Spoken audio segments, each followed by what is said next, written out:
علی ظفر صاحب، جب تحریک انصاف کی حکومت تھی تو اس وقت بھی اسد طور صاحب پہ ایف آئی اے نے بڑے مقدمے بنائے اور کافی ان پر تشدد بھی ہوا، تو اس وقت تو مسلم لیگ نون اور پیپلز پارٹی کی قیادت جو ہے وہ ان کے ساتھ اظہار یکجہتی کرتی تھی۔ اب جو ہے آج کل تحریک انصاف جو ہے وہ اسد طور کے ساتھ اظہار یکجہتی کر رہی ہے، لیکن میرا سوال آپ سے یہ ہے کہ یہ جو ایف آئی اے ہے، کیا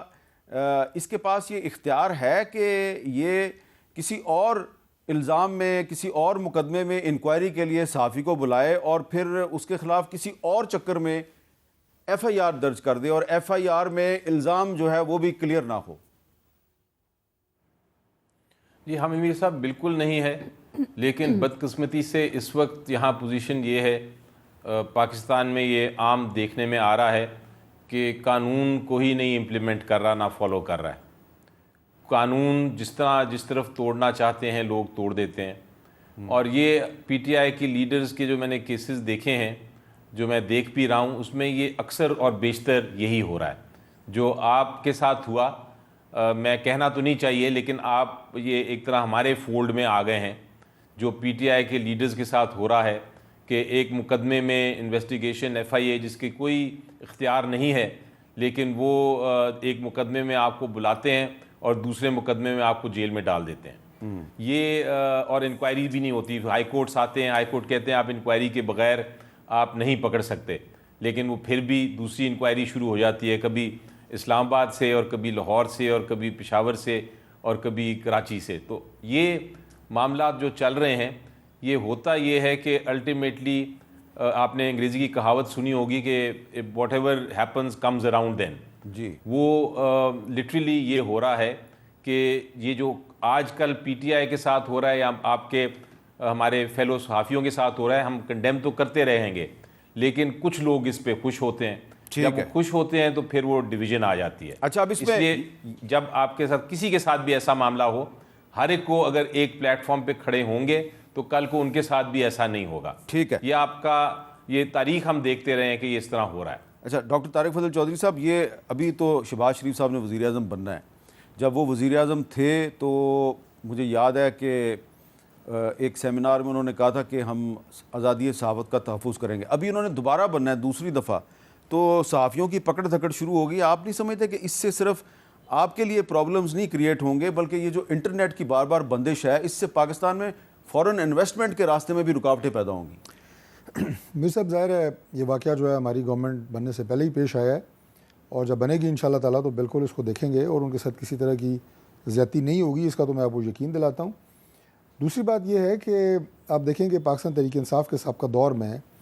جو زیادتیاں صحافیوں کے خلاف ہوئی ہیں کسی سے ڈکی چھپی نہیں ہیں۔ خاص طور پہ میں ذکر کرنا چاہوں گا کہ میں تو ان کیمپس میں بھی شریک ہوتا رہا، یہاں جو میر شکیل الرحمان صاحب کو جب گرفتار کیا گیا، آپ کے جیو کے باہر کیمپس لگتے تھے،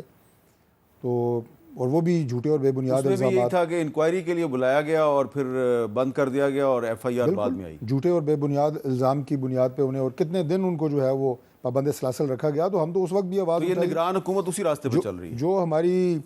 باقی بھی صحافیوں کے خلاف زیادتیاں ہوئیں، ہم ان کے ساتھ کل بھی کھڑے تھے، آج بھی کھڑے ہوں گے۔ لیکن ایک بات جو ہے کہ انہیں الزام غلط ہے یا جھوٹا ہے، لیکن کم از کم عدالت میں جائیں گے، انشاءاللہ ضمانت ملے گی اور لا ول ٹیک اٹس اون کورس۔ ٹھیک ہے، ٹھیک ہے۔ ڈاکٹر نفیسہ شاہ صاحبہ، آپ نے تو ہمیشہ فلور آف دی ہاؤس پہ صحافت کی آزادی کو سپورٹ کیا ہے، لیکن آپ یہ نہیں سمجھتی کہ یہ جو ابھی حکومت آنے والی ہے اس سے پہلے یہ جو اچانک میڈیا کے خلاف ایک آپریشن شروع ہو گیا ہے، تو لینڈ مائنز بچھائی جا رہی ہیں نئی حکومت کے راستے میں؟ لیکن 2008 میں جو حکومت آئی اس نے تو ایک سٹیٹڈ اپنا آبجیکٹو کہا کہ ہمیں مہازارہ کی سیاست نہیں کرنی اور پولیٹیکل وکٹمائزیشن ختم، اور وہ چارٹر آف ڈیموکریسی کے تحت وہ ہوا۔ انفارچونیٹلی آئی وڈ سے جب پی ایم ایل این کی حکومت آئی تو نیب گردی کچھ حد تک شروع ہوئی، کچھ حد تک، لیکن جب عمران خان دسوک اور جس آئیڈیالوجی نے عمران خان کو پیدا کر کے آگے لے کے آئے،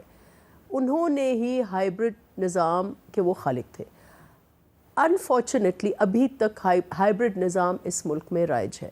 اور وہ اس وقت تک ختم نہیں ہوگا۔ مجھے بہت دکھ ہوتا ہے جب صحافیوں کے ساتھ یہ سلوک ہوتا ہے، جب سیاستدانوں کے پولیٹیکل ورکرز، آج کچھ خواتین آج تک اندر جیلوں میں ہیں، وہ ہماری پولیٹیکل کولیگز ہیں،